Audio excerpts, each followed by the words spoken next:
Hey guys, so today we want to dig into what does it mean to take the blinders off? This can be used in so many different ways in your life, right? In business, it's huge, but outside of business, in your life, it is also huge. We spoke about pursuing your spouse, chasing their affection, chasing their love. Um, Everyone loves the feeling of feeling wanted, right? So if you want to feel wanted, the person that you want to feel wanted from also wants to feel wanted. So you can't be blind to the things that are around you. I posted something the other day of Shelby was out with the girls doing some cheer, and I came home and I was just like, man, I want to set something up for her to relax. So me and Sawyer and Sadie actually was home. We ran up to Walmart real quick. It was 16 minutes. We went in Walmart, got everything we needed, came back home in 16 minutes, and we decked out the bathroom and the bathtub and had it ready to rock and roll. When she got home, cleaned the kitchen up. Just took a minute of our time. I mean, it was 45 minutes maybe for us to just set everything up, for her to come home to an experience that was nice. She deserves it.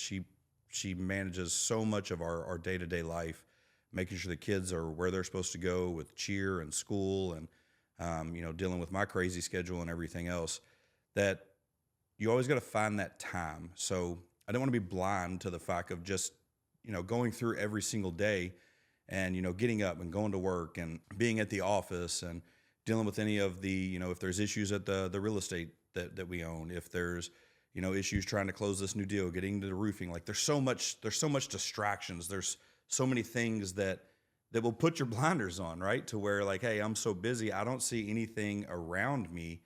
So what does that look like when you take them off? You have to make sure that you're seeing the things that is easy to take for granted. This morning, I slept past the time for the kids to go to school, and I remember I vividly I woke up and I just stuck my arm right over where she usually lays next to me, just to see like, oh man, did we both oversleep? And there was nothing there.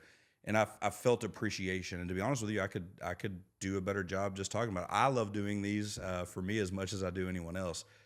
Of just telling her like, hey, I appreciate the fact that the bed was empty when I rolled over, because that means that she got up and made sure that the kids made it to school on time, and not being blind to that. So how do you take them off? How do you make sure that you're seeing everything that's around you? Years ago, probably close to 10 years ago now, I remember I was installing, um, obviously we've talked about, I used to install appliances and window treatments and water heaters and all kinds of things. And I remember going into a Lowe's store to pick up my stuff, and a guy named Kenny, he's a rock star. I've mentioned him a couple of times. I can't wait to get him on here. Um, Pulled me in. He said, hey man, what are you doing here? And I had a box of donuts, and I was taking it to the office that make sure our stuff gets pulled so that we can pick it up and, leave and go install for the day. And he was like, what are you doing here? I was like, oh, I brought donuts. I'm going to go in here and give it to everybody. And he was like, no, you're coming with me. So blindly, I walk into this training room, and there's this like horseshoe shape of people sitting at these tables. And then at the front of it, there was like 4 or 5 people sitting. And I walk in, and I have no clue what is going on. I was probably 27, somewhere around there, 28. And, I've got a whole day of stuff to do. And, I just wanted to drop in, give the donuts, get my stuff, go do my jobs, go home. And, Kenny got in the way of that day. Thank God that he did. And he pulled me into the training room, and he's like, hey everybody, this is Tim Crume with Crume Installations. And, guy named Dale, which was Kenny's boss, who handled the region at the time. So you had Kenny that handled like the Louisville area, and then all of Kenny's counterparts like Nashville, Lexington, Bowling Green, the different surrounding areas in Kentucky was there. And then Dale and a few people that I later found out was from Lowe's corporate office. And he was like, hey, this is Tim Crume, yada, yada, yada. And then Dale stands up, and I'd met him a few times. Awesome person, probably one of the best humans in the world. And he stands up and he goes, hey, TC, what are you doing here? And I didn't know what I was doing there because, Kenny just kind of pulled me in there. So I just held my donuts up and I said, hey, I brought donuts. And they were like, cool. He was like, come in and sit down for a minute. So they put me in a chair in the middle of this horseshoe. And I, you know, didn't have a clue what it was going to be about. And they just start talking to me, and they're like, hey, you know, you've been doing really well. This is as Kenny had given us more rotation or more work in the area over the last few months. And as he had done that, our scores, our customer survey scores and stuff had went up. And they started asking me like, hey, how are you taking on more but doing better? And you know, at the time, again, I was an installer that was just trying to figure things out. I said, you know, we take care of the jobs. Like, we take care of the customers. We make sure that we do a good job. We make sure that we get good people, make sure that we take care of them, pay them well. And we just kind of went through just what I thought was just normal, right? So for me, it's what you're supposed to do. You're supposed to, if you're going to flip burgers, you're the best burger flipper. If you're going to make pizzas, it's the best pizza. For me, I was an installer, and I was making sure that all these other installers were doing a great job and that I was doing a great job. So there wasn't necessarily any secrets that I thought at that time in the sauce. And they questioned me through all this stuff, and I guess they liked the answers. So all these people stand up and they start handing me their business cards, and they're like, hey, if you want to come to Lexington, call me. Hey, if you want to come to Bowling Green, call me. Hey, if you want to come to North Nashville, call me. South Nashville, call me. And I was like, oh man, what is happening here? And I'll never forget that Dale stood up, and he's got that Nashville tone, just genuine guy. But he stands up and he says, hey, listen, everybody, let's be real. There's only one damn Tim Crume, and he can't be in all your areas at all the same time. And when he said that, man, it was like a freaking bullet hit me. And I was like, man, he's not wrong. There's no way. Like, I'm still trying to figure out how to stop installing and become a business owner. There's no way I could go to these other areas. So it stuck with me, right? I wasn't blind to the fact that he was right. And I went home and I talked about it, and just started writing. I just started writing all kinds of things down, doing a bunch of Excel sheets, and came up with what we now call the field manager role, and had everybody in, and you know, told them what we were going to do and see if they wanted to do it. And I had like 7 guys that was like, I'm in. You know, they took their blinders off and blindly trusted me. It worked. So I called Dale and I said, hey, Dale, a few months ago, you told me that I couldn't be in everyone's area at all the same time. And he was like, yeah, Tim, unfortunately, that's true. And I said, yeah, I agree. I agree with you 100%. I said, so man, what I've been doing over the last few months is I've been training and pouring myself into 7 other people. And although I can't be physically in every one of these areas, I've replicated the way that I run this business and the way that my mind works into 7 other people that are more than willing to go to these areas. And the 80-20 rule. And he said, well, tell me a little bit about it. So we went over, like, you know, all of the different way, how do we handle customers? How do we handle, you know, the stores, the work, the installers? What's the expectations for everybody? And after I got done telling him everything, he said, you know what? You call every one of my people, and if they tell you no, you call me and you let me know. I want you in all of them. And boom, that was the first real, like, oh my gosh, what are we doing? What did we get ourselves into moment? But it worked. But it only worked because right in front of me, when I walked in that store, an opportunity was standing in front of me, and its name was Kenny Lanham. And Kenny brought me in and set me down into a room of people that were way smarter than me, that were they had a lot more accolades than I did. They were managing a lot more things than I was. You know, I was an installer. In my mind, I was an installer, but I also wasn't afraid to fail, and I wasn't blind to the opportunity that literally was placed in front of me. So I didn't talk out of both sides of my mouth. I didn't make stuff up. I just was genuine. I was very genuine because I knew that I was good at what I did, and I knew that the people that I'd brought on up to that point were really good at what they did. So none of it was a lie. None of it was like, you know, try to tell them what you want to get what you want. It was very, very real. It was on the spot. I didn't have time to think of some bullshit to tell them.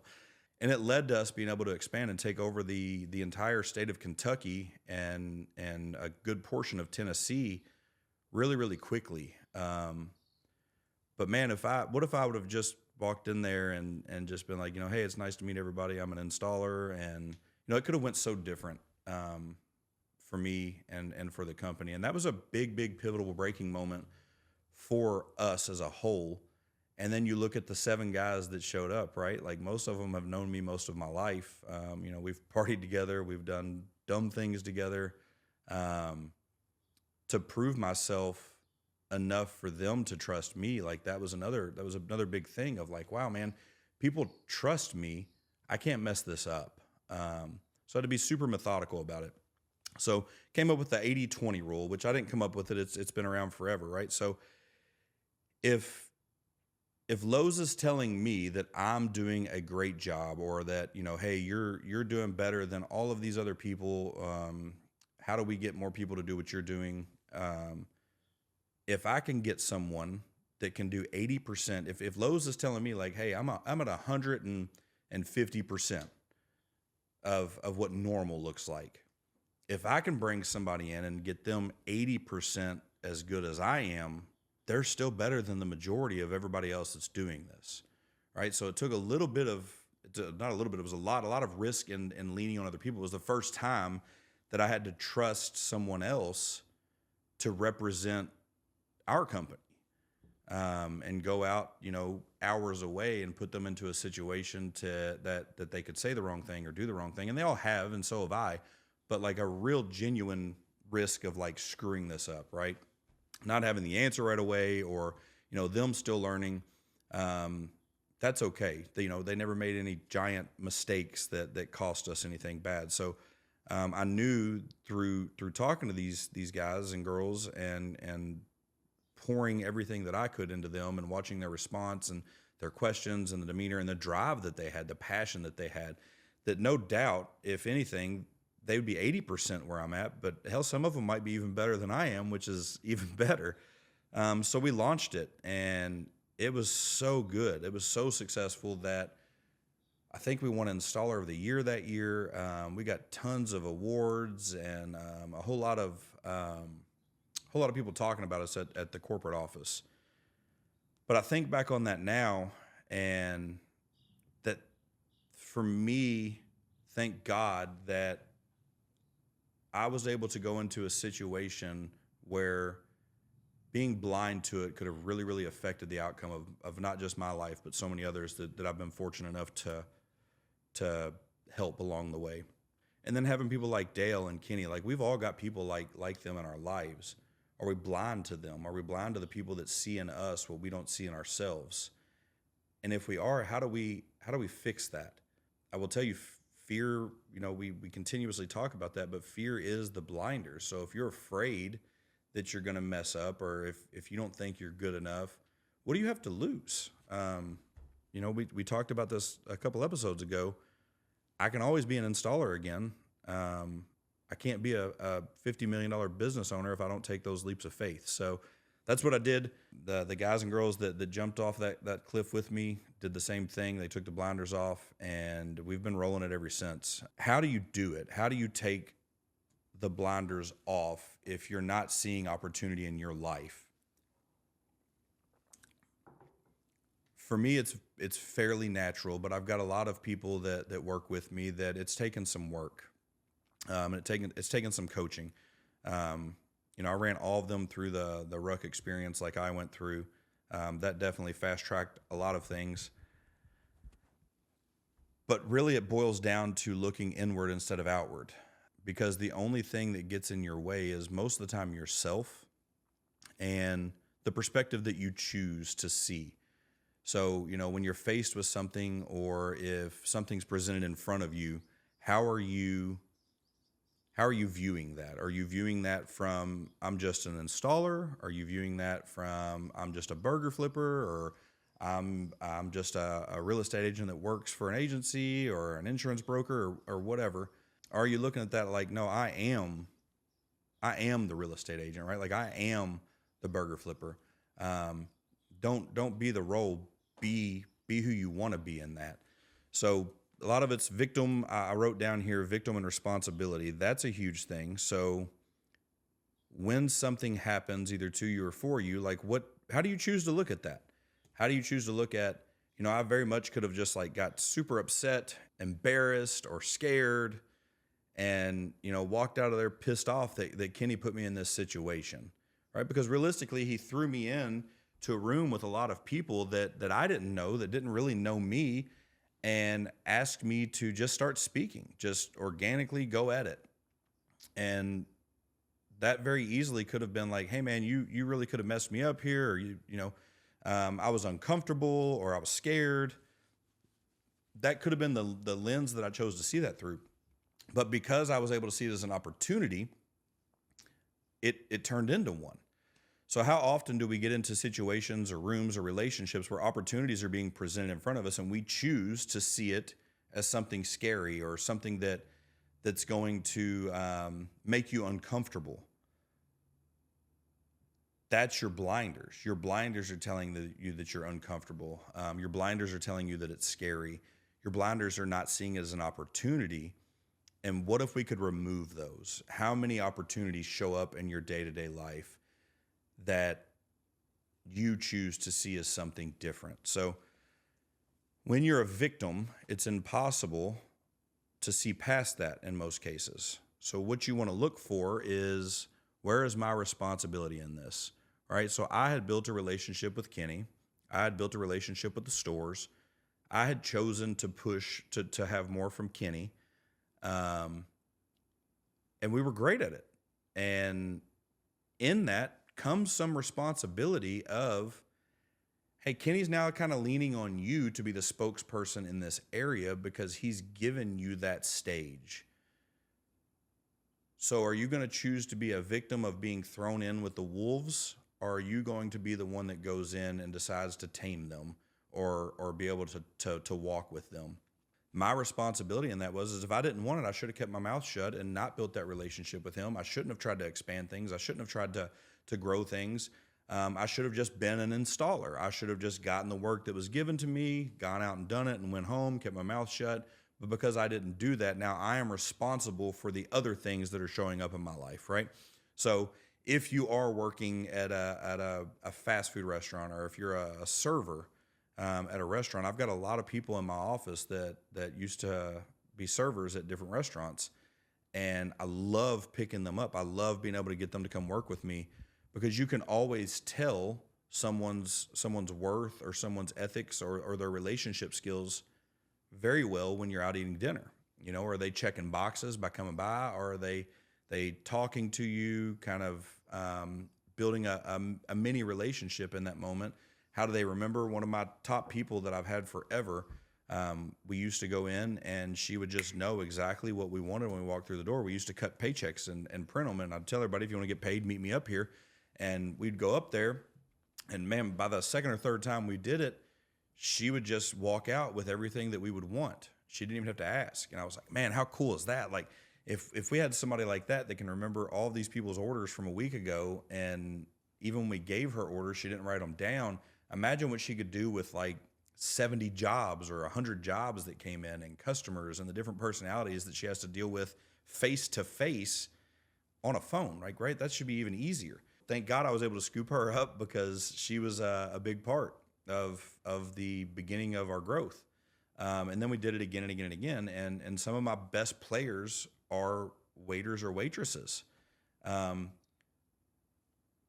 But being able to go in and build that stuff, right? So if you're not going into every situation with Jen, she wasn't looking to get the position she has today in my company when she was waiting on us at a restaurant.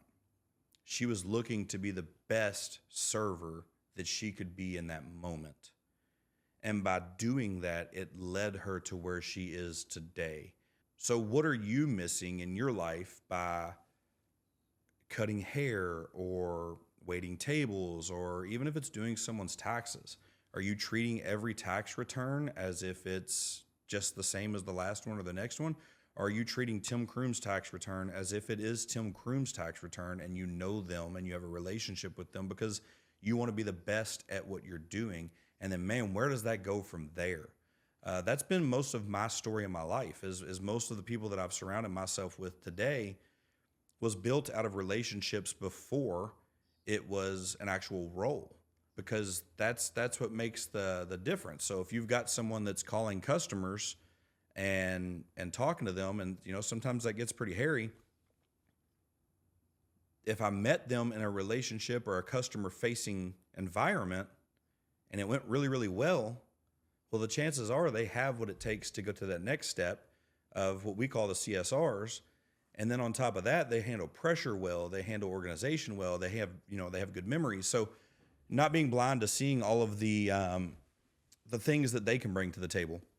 And man, it's been the best thing in the world. I don't hire 95% of the people, maybe 99% of the people that we've brought on over the years aren't qualified by most standards if you look at a resume. But if you look at what the job needs versus what they offer, they're amazing at it. So that's a lot of our secret sauces. We don't hire necessarily on a resume. We hire on who you are as a person, and will you dig in? Will you go the extra mile? Do you have the care? Do you want to be part of something bigger? And are you going to be the best at it? Like if you're the best waitress at it in the moment, and there's 7 other waitresses there, and you run laps around them, and everybody else has got their notebooks out, and you're not there. There's 2 different versions of that. The waitress or waiter that doesn't have the notebook that you tell everything to, and then your order comes out wrong, they need a book. But if it's the ones that doesn't need the notebook and everything comes out perfectly, and they're checking on you and it's seamless, that's skill. Like that is a skill that I personally can't do. If I didn't have freaking my little Siri stuff and my calendar and 700 of these notebooks laying around everywhere, I could not keep my life in order. But yet they can take 6, 7, 8, 10 people's orders, run it back there, enter it, and bring it out. Like that is a skill. They're just not in the setting to where you would usually notice that skill. So if you're gonna do that, be the best at it. Like I try to tell all of the youth, I tell my kids all the time, I'm like, hey, if I ask you to take the trash out, make sure it goes out. It doesn't drip. The bags are tied. It's in the can. The lid's closed. It's not overflowing, because you need to be the best at taking the trash out. And they don't necessarily understand it fully today because they're young. But if I can instill that in them at a young age and it just becomes who they are, they're going to land right where they need to land in the future. So look at your life. Look at where you are today. Is it where you want to be? Are you doing what you want to do? And even if you are doing what you want to do, are you doing it to the level that you want to do it at? If you're not, where's your responsibility in that? Well, my job didn't give me a raise, or I got overlooked for this, or I got overlooked for that. I said early on, like, hey, I'm gonna make them see me. I'm gonna make them want me.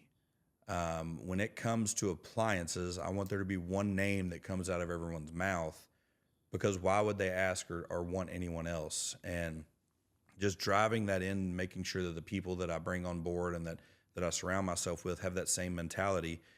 And lo and behold, we just won 2024's overall installer of the year with Lowe's for the entire nation. We're their largest, PO job per, we get more jobs than any other company in their organization. We're usually leading in most of the customer service metrics. They do these gift card incentives. We usually have more than anybody else. And like, it's really cool to see at the level we are today, the same kind of accolades and the same tone around who we are as it was when I was the one running everything, which means I got the right people in the right places. And they came from everywhere. None of them came from like a managing an installation company background. They're spread out from every sector you could think of. But when you put the right people that has the right sauce in the right place, everything else will work itself out.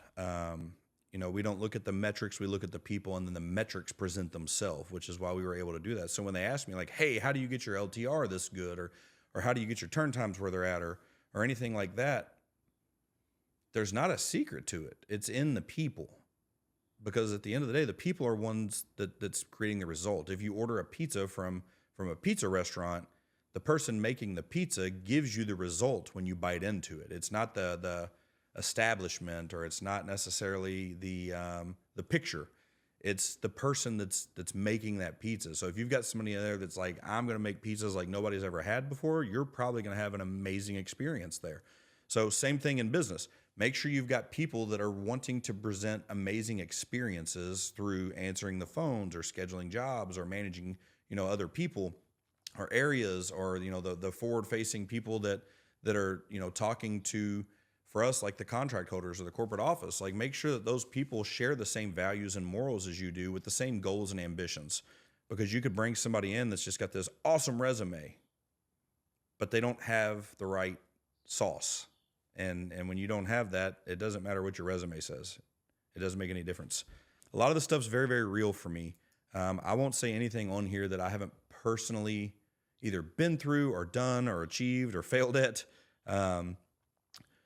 So if you're waiting for someone to do it for you, if you're waiting for an opportunity to get dropped into your lap, and then someone to tell you like, hey, I put this opportunity in your lap and this is how you do this and this is how you do that, you're going to be waiting forever. You're an employee. You're not a business owner. You're not someone that's going to explode outside of the business that you're working for. You need someone to do that for you. And there's zero things wrong with that.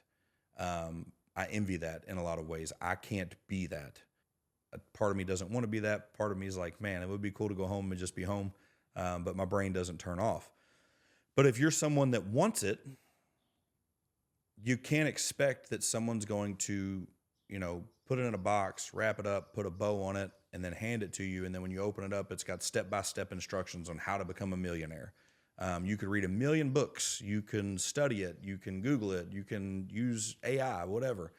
And it will tell you the steps to get there. But like at the end of the day, you have to take those steps. I can tell you to take the blinders off. I can tell you to look for the opportunities. I can tell you to put the right people in place. I can tell you the 80-20 rule. I can tell you that when you walk into a room of people, the first impact that you have when they see you matters. But if you're not doing it, none of that is all it's just words, right? So you can go home and just be like, well, Tim said these words and it didn't work. Well, did you do it? Are you taking off the blinders? Are you seeing everything that's available to you? And are you taking the risks to get there? That's the secret sauce. It's not in a book. It's in you. You can read the book to develop who you are, but if you're just reading it, you're not implementing it, then you're not doing anything. You're going to be the same person. A lot of it is self-help more than anything else. The man or the woman that consistently looks for the things that they're not good at and works on those are usually the ones that are the strongest. If there's somebody that's got it all figured out, they're going to have a ceiling, right? They're going to be able to go, you know what, I figured it all out. This is the max that I can go. For me, emotionally, my emotional intelligence, my intellectual intelligence, all of that, like, it's a never ending thing. I never want to stop working on it. I never want to say like, hey, there's 10 levels to this. I want to get to level 10. For me, it's an infinite amount of levels, and I'm never going to stop, because by the time I get here, there's going to be other things that drop that I need to pick up and bring, right? Until you can try to balance it. But something is always going to be out of balance, or something's going to change.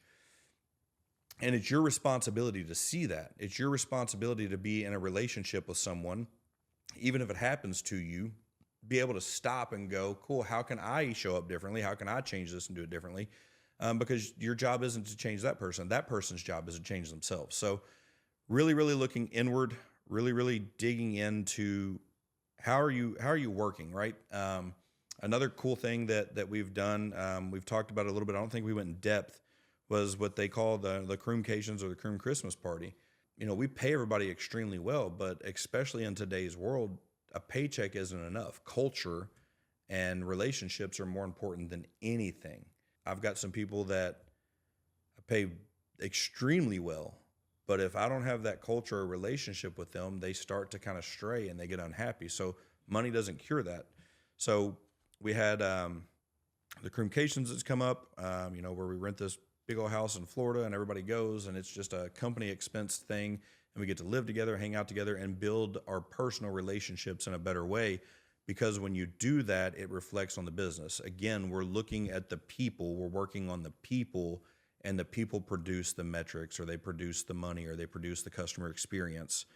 So doing that not only for yourselves, but for your employees or anyone that you're in charge of, and your relationships at home. When's the last time you surprised your wife with a bubble bath and rose petals and candles, and the kids are in bed and it's silent, and she just gets to come home to that? Not that, not with like a, hey, there's a caveat to this, or like, hey, you did this, this, and this, so now I think you deserve that. Like, no, man, like, I see you, I appreciate you, and I want to make my relationship with you known. And this is how you do it. I've got a really close friend of mine who just sent me a picture. Chase your wife. That's what I've been putting out, like hashtag chase your wife. And her husband was sick over the weekend and didn't get to go to a concert with us. And she's been listening to the podcast, which I think is awesome. But she sent me a picture yesterday, and he's been in bed sick and on antibiotics and all kinds of stuff. And she sent me this picture, and it's her sitting on a 0-turn lawnmower. And right underneath of it, it says hashtag chase your husband. And like, for me, that was like super, super cool, because it's like, that's it. Like, that's what we're supposed to be doing. Stop looking at the metrics of your life. Stop looking at, every penny that comes in and out of your bank account. Stop looking at the amount of time that you spent with your wife or your son or your daughter or your friend. Start looking at how you can show up better, how you can chase them or chase that. How can you chase that employee? It's not just a spouse thing. It's a relationship thing. Like, how can you chase your employees? For me, it's making sure that I know them. It's making sure that I know what's going on in their lives. It's doing things like the CrumeCations. It's, I knew a couple of them didn't have washers and dryers in their apartments and stuff, and they were going to like laundromats and stuff. So we got this little house next to the office, and they were telling me like, well, I got to do this. I got to go pick this up, or whatever, leaving work early, or maybe I got there a couple minutes late. And I was like, hey, what if I just put a washer and dryer in the house next door? Like, it's just an old house that needs to be redone. It's got plumbing and electric and everything. And so we put a washer and a dryer in there. And like, for them, that was huge, right? They don't have to go to a laundromat and go back and pick it up or wait for it and all this stuff. They can get there in the morning, they can dump their stuff in, start it, and then, at lunch, throw it in the dryer. And then when they leave and they go home, they put it in their bag, and now they get to go home and spend time with their families more, or get to spend, just time at home more. So like, for me, like, I'm chasing the employees in that. I want to make their lives better. I want to see them. I want to see them succeed. I want to see them have more quality time at home. I want to see them happier. I want to untangle their lives as much as I can. And if there's a role that I can play in that, I'm going to play it. But to do that, I have to know them. I have to have a good relationship with them. I have to make sure that I see the things that are going right and going wrong in their lives, and making sure I don't overdo it. I'm very good about, bringing them in and say, hey, I'd like to talk to you about this. You can tell me to shut up or piss off at any time. And then we'll kind of dissect it. We'll go into their budgets, their personal budgets, their bills. We go into, their families, their spouses, their parents, their kids. Because we all share that. We all have husbands or wives. We all have kids or parents or in-laws. So how cool is it when you take time to invest into them? Because maybe I've went through it in a manner that they're going through today, and I can at least ease a little bit of the result for them, to go, hey, when we went through this, like, man, we kept hitting this wall until we changed this, or until we did this. I was talking to one of them up there today, and we were talking about for probably an hour. Like, we just disconnected from work just randomly. And for an hour, we were just talking about our wives and some of the mistakes we've made in our marriages. And, I told him, like I've told you guys, like, I regret it, but I wouldn't change it. I regret making the decisions I made, but I wouldn't change it, because in the moment that I made that mistake, I got to see vividly a crack in my life, a crack in me, Tim Crume himself, that I could work on. And that it threw me into overdrive on figuring out, who am I? What kind of husband am I? What kind of dad am I? What kind of friend am I? And screwing up allowed me to become a better version of myself. So why would I change that? Why would I change something that was not good? It was a shitty decision on my part, but allowing me to see what the next version of myself could look like, I had to go through that. I had to see that there is an error in this sector of my life that I didn't know existed or was possible. So now I can at least dive into it. And now me and Shelby, we've talked about our relationship. We're really good. Like, we have more meaningful conversations. We write our different Bible verses or different messages on the mirror on each side of our mirrors in the mornings, and we'll leave them up there. And then sometimes we'll erase it and change it. Doing the bubble baths with a note, and making it genuine. I made a little bit funny the note I wrote her. Was talking about her favorite aunt that's coming in town soon with a bunch of chocolates, and just like, hey, take a few minutes to just chill, because I see you, I love you, and I want to be closer with you.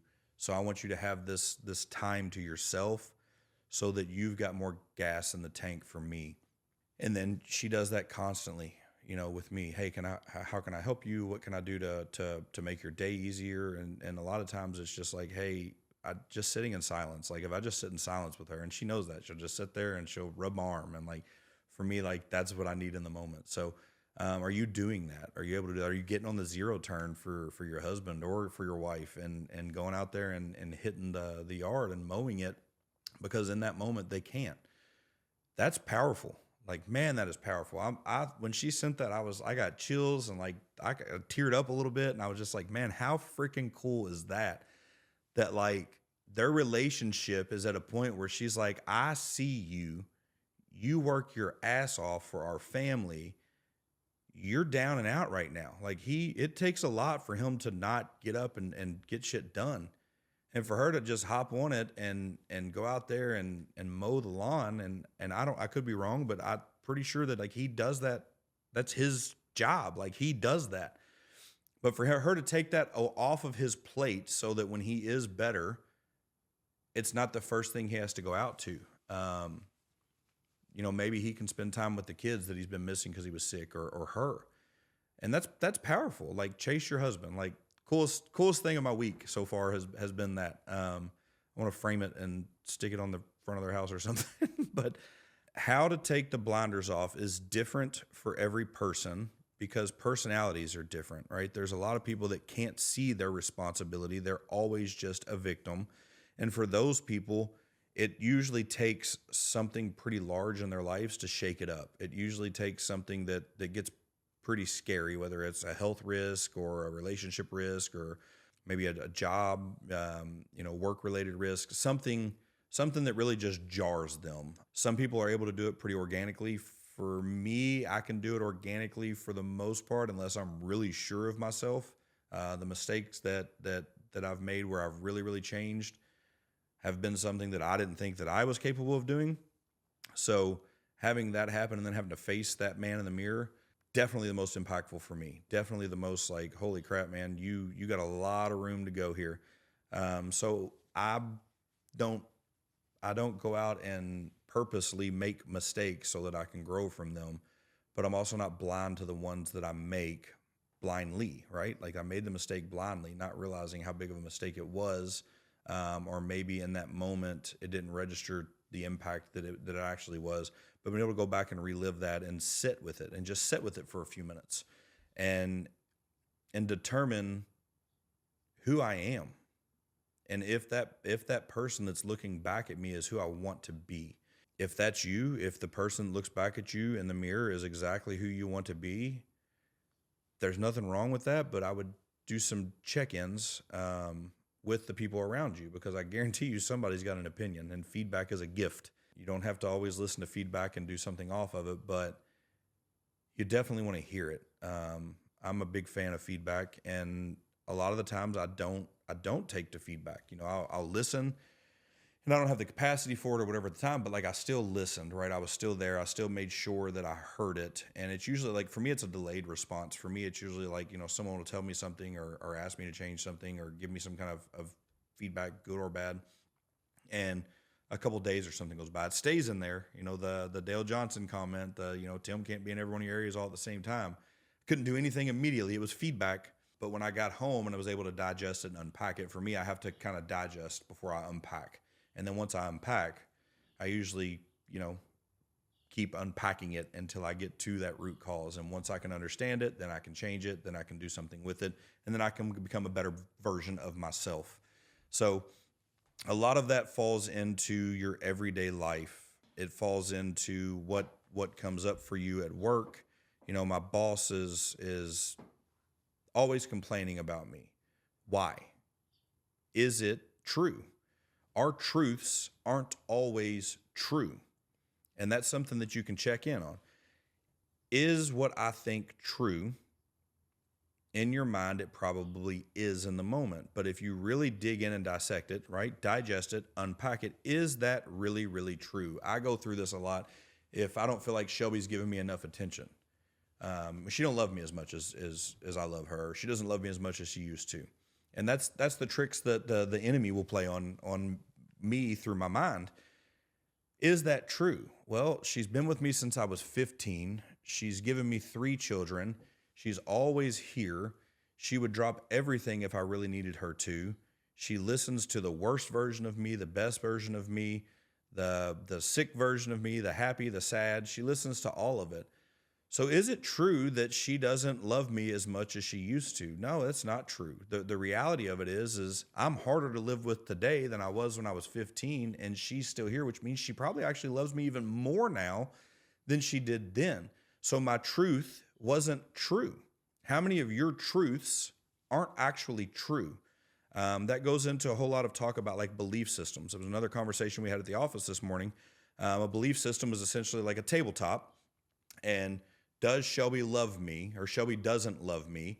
And I start putting legs on the table, right? So a table is the more legs that it has, the more stable that it is. So if I can put, the legs of like, well, she's doing a lot of cheer. She's not with me as much, or, she's doing things with the kids a lot, or she's doing this, right? I can put legs on that table.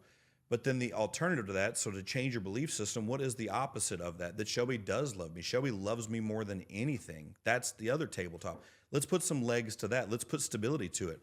She loves me through the worst versions of myself. She loves me through my mistakes. She's given me 3 children. She does a ton alone with those 3 children. She's out right now at dinner with them.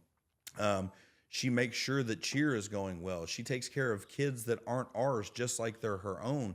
She makes sure that I'm happy. She's there for me when I need her. She loves me more than anything. She's sacrificed and given up things for me. That table is super stable. So what is the true version of that truth? The true version is that woman loves me to death, probably to a fault.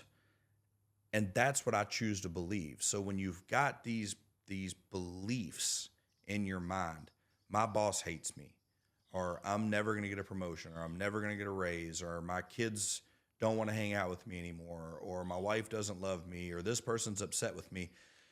Start putting legs on that table, but then make sure you do the alternative of that.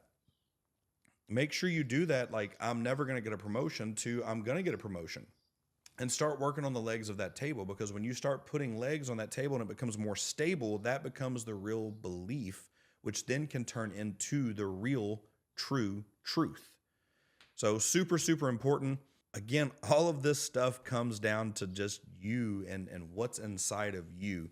And we use it so much, and it's so easy. The mind plays so many tricks on ourselves, and we're wired to usually, you'll get some people that find the good in everything, but majority of the time, like, we're wired to see that, like, hey, I'm almost out of a drink here, or I'm thirsty. Thank God that I have something to drink. How do you choose to look at this situation? The glass half full, glass half empty scenario. That's all based upon self-help. We're supposed to reflect on ourselves. The Bible says to be like Jesus. How do you be like him? Like, you can never do it. You're never going to achieve it. But man, you should constantly try. And to do that, it's consistently looking inside of your belief systems, looking inside of your relationships. We were meant to be in relationships with one another.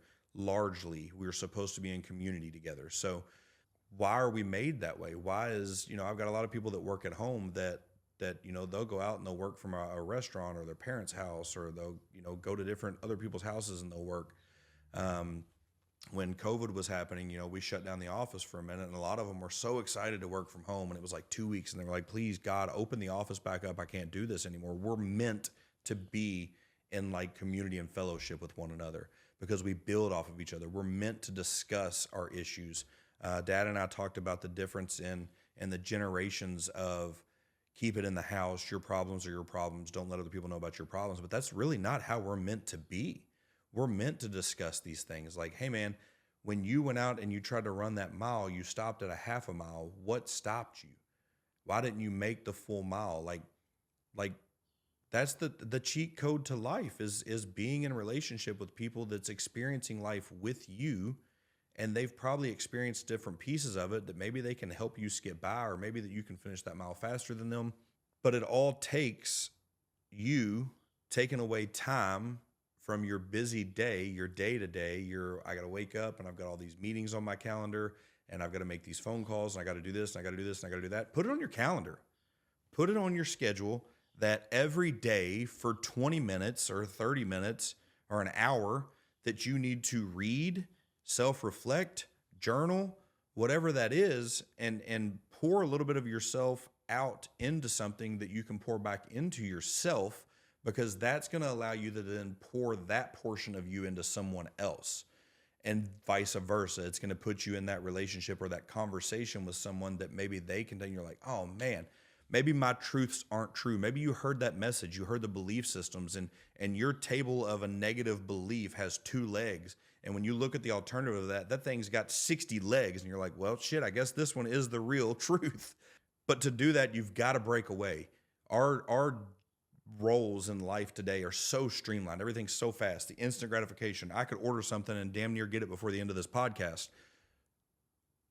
Well, if we're constantly going through life with the here and the now, and everything's moving so quickly, when do we ever have time to slow down and reflect?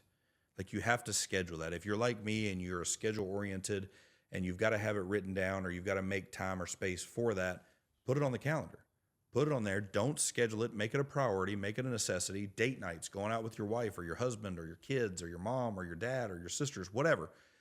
Start putting that stuff in. Calendar it in. And it's nothing that you're going to be able to do probably every single time for the rest of your life without interruptions, because life still does happen. But at least put it down so that if you can hit it 80% of the time, you're doing 80% better than the people that aren't. That's how you take the blinders off. You stop living your day to day without taking time to look back at the day you just spent. You don't just run through life not realizing that you just got placed in front of a group of people that could quadruple your company overnight, and you didn't even notice it. But guess what? Now it's too late. It's too far gone. It took you 6 months to realize it because you finally got fired or you lost your contract, and you're sitting at home, licking your wounds, being a victim, going, damn, I should have talked more when I was stuck in the middle of that horseshoe, and I didn't. Don't be the victim.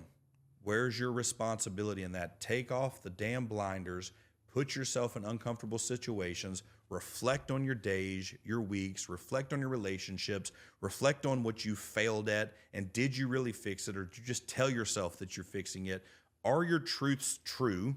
And is the belief system that you're freaking standing on got 2 legs on it or 100? Make sure it's a stable belief.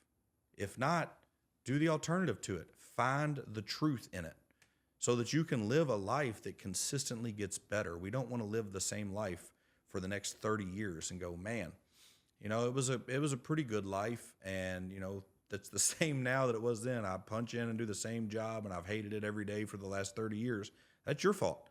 It's not the job's fault. It's not your boss's fault. It's not your spouse's fault. It's your fault, because you didn't take a minute to slow down and go, what do I really want in life?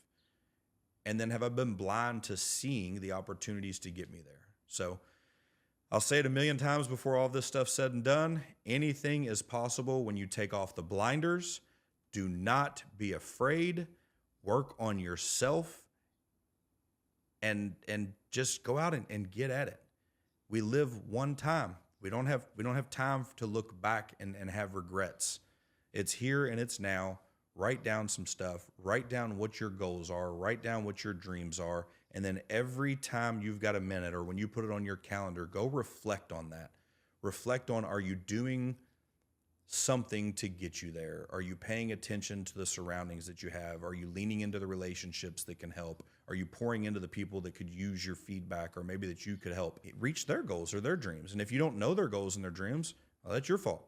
You've got a responsibility to sit down and make time to ask them and build that relationship. So I love you guys. I appreciate everything all the time. Hopefully this is doing something for someone, and we'll keep them coming. Even if it's not, I enjoy doing it. So we're going to keep doing it. Thank you. We'll see you next time. Thank you for tuning in to the CrumeCast podcast. We're excited to continue to share our story with you. Our new guests that are coming on have a lot more to tell. You've got a lot more to learn. So we really hope that you keep tuning in, and we will see you next time. Have a blessed day.